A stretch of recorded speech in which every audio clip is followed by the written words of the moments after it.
Hey guys, it's your girl Carrie, and in a previous video I asked, would you rather see a video on how I purchase luxury goods for less, or if you wanted to see a luxury dupes video? And you replied with both. So today I will share with you some principles and tips that I use when buying luxury goods, or any goods for that matter.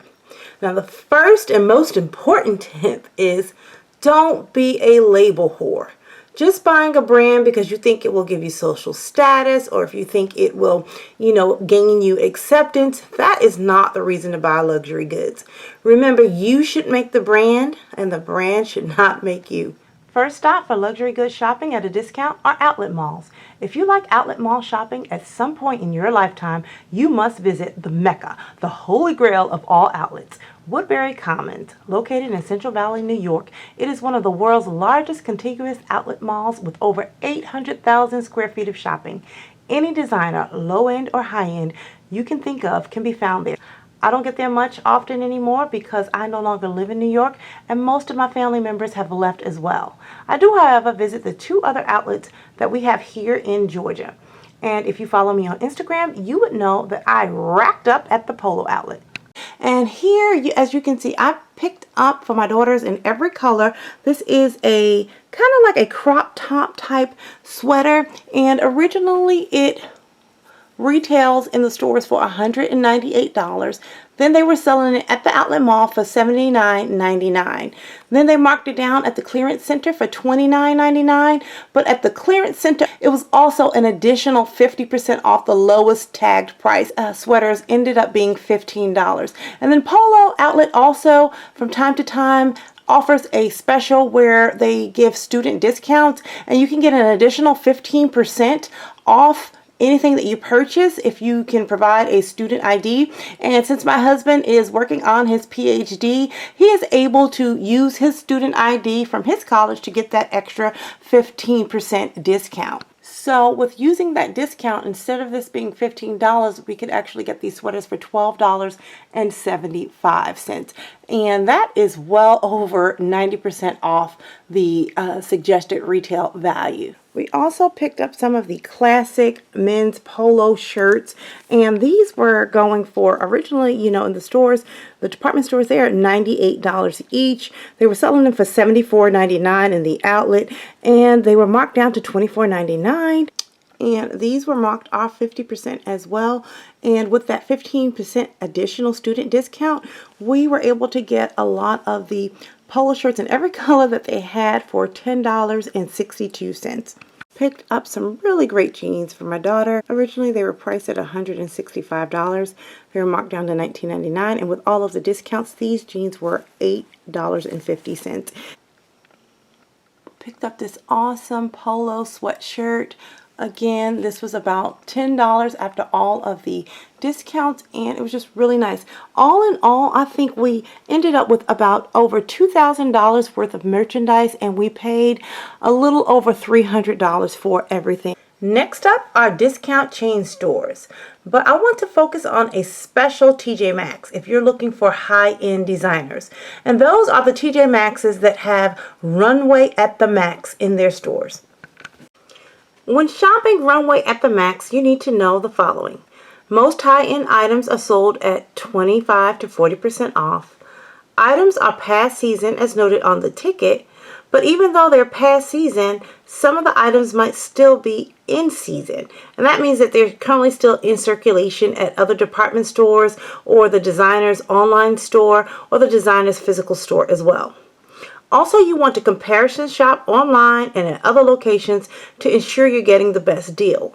This is where knowing what your designer prices currently charge and how often they go on sale and how much of a discount are often provided for these items, because then you can scout out when you're actually getting a good deal.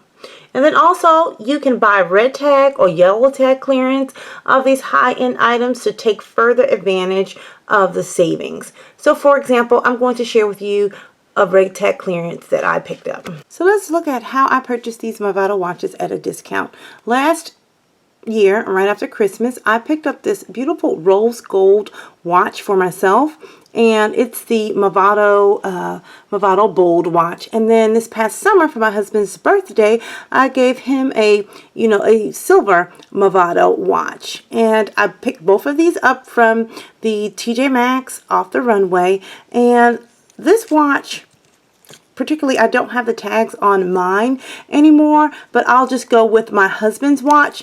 This watch normally retailed for $9.95, and that's the retail value on the Movado sticker.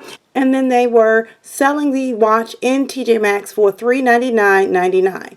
Now, I happened to pick it up on a red tag clearance for $289. And what I did before I purchased the watch, I actually looked online to see if there was a better deal for this particular watch. And one thing that I would also, another tip that I always use as well, is I would look at an item. I like to physically touch, see, and inspect an item before I purchase it online, because I want to know what I'm getting. So since I physically inspected, touched, and seen these watches, I looked online to see if I could find a better price. I could not find a better price online at the time for these watches. And then also, we talked about the outlet. They do have a Movado outlet. I went to the outlet and they were carrying this watch there, but they were selling it even with all of its discounts for $500. So I knew that this was a great deal and I scooped it up. And same goes for this watch. I think it retailed somewhere around $800 or $900 on the retail sticker, and I ended up getting it for $230. And another tip I use when I'm purchasing items, I cash in at the end of the year all of my reward points on my credit card, so I get cash back. And I usually take my lump sum of cash back and go on a shopping spree and buy myself something really nice. And I usually, again, try to shop the best deals so I can maximize my money on my shopping spree. And although this watch has been out for quite a while, I still see it being sold in the department stores. And just as recently as last week, I was in a department store and they were selling this watch for $650. Buy what you like or love, and not because a designer's name is on it. If it is ugly, it's going to be ugly no matter who made it. Case in point, these $1,000 Givenchy shoes marked down to approximately $300. Or those ugly silver Dolce & Gabbana boots marked down to $103. Although they are a great deal at 70% off, save your money and buy something you like. Please don't be that chick that has to say, oh, these are Dolce & Gabbana. You telling me the name of the item that you're wearing is somehow going to magically make me like it. If it's ugly, it's ugly. Another tip is to examine a high-end bag or a high-end item and compare it to a less costly brand and determine the quality difference, if there is any quality difference. Oftentimes, we're paying for prestige as opposed to quality. For example, I would much rather have the $200 to $300 range Zac Posen handbag than the $1,700 Valentino mini crossbody bag. Quality-wise, they're not that much different. I personally like the look of the Zac Posen bag better. I like the color of the Zac Posen bag better, and I like the size of the Zac Posen bag better. And that size is more practical for my everyday life than that super small mini Valentino bag. So again, make sure what you're buying is going to fit your lifestyle. Now, when shopping TJ Maxx, Homegoods, and Marshalls, be on the lookout for same item, different packaging, thus different pricing. For example, these candles are the same. The two on the right are boxed in a nice package and cost $7.99. The one on the left is the same candle without the package and cost $5.99. Now, if you're giving this as a gift, I would spend the extra $2 for presentation purposes. If I am purchasing it for myself, I would opt for the $5.99 one and save myself $2. Now, that might not sound like a lot, but when you look at it percentage-wise, that's a 33% savings, because typically you're probably not going to use the box. Next place is to shop retail for your luxury goods. I recently just got 4 iPhone 6S's for my entire family. And here are my tips when purchasing or getting cell phones. Number 1, get it free or close to free as possible.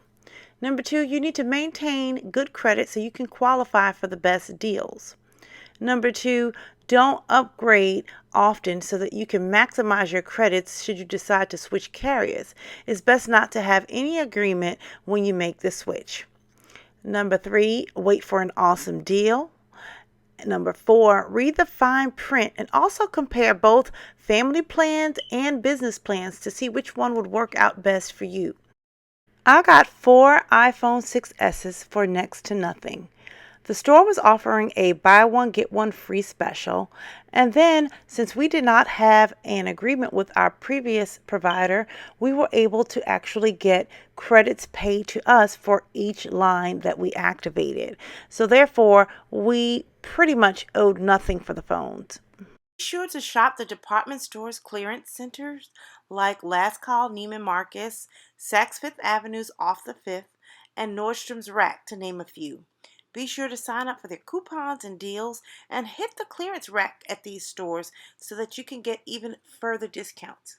Next up, shop online, particularly Overstock and Wayfair. Now, Overstock sells a little bit of everything, while Wayfair focuses on items for the home exclusively. I recently spotted a solid copper tray by the Old Dutch International Company that has been sold out on their website, but it was on deep discount at Wayfair for $122. This was a great deal. Fragrance prices vary widely depending on the fragrance and where you purchase it. Department store malls typically charge the highest price. So in order to get the best deal, I would first test the fragrance and then look it up online to see if you can find it, cheaper. I purchased my Gucci Flora for $30 on Overstock.com as opposed to $68 in the store. And the best price for me to get my Fiore by Vince Camuto is TJMAXX. The deals found at TJMAXX cannot be found online, so remember to check TJMaxx's fragrance department. Here's a quick tip.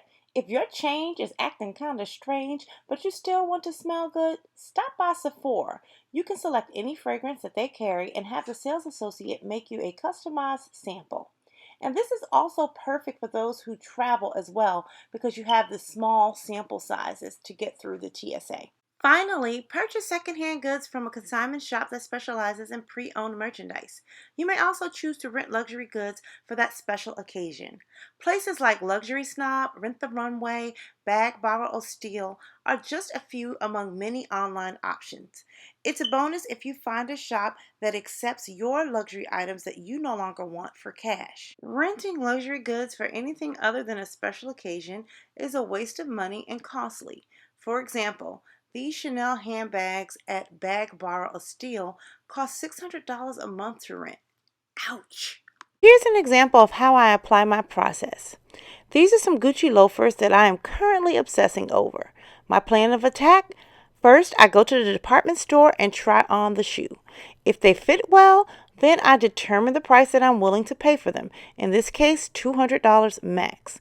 My next step is to be patient, and then I'll just check online and back at the stores. Ever reach my price point, then I will make the purchase. Sometimes I win, sometimes I lose, and that's the thrill of the hunt. And for me, that's okay because most often than not, when I am purchasing luxury goods, it's usually a want and not a need. I lost out on these fabulous Gucci booties, but that's okay. So I hope you guys enjoyed this video. I hope you've gotten some tips, and I will be uploading the luxury dupes video sometime soon. And so until next time, I'm going to keep calm and carry on. Bye guys.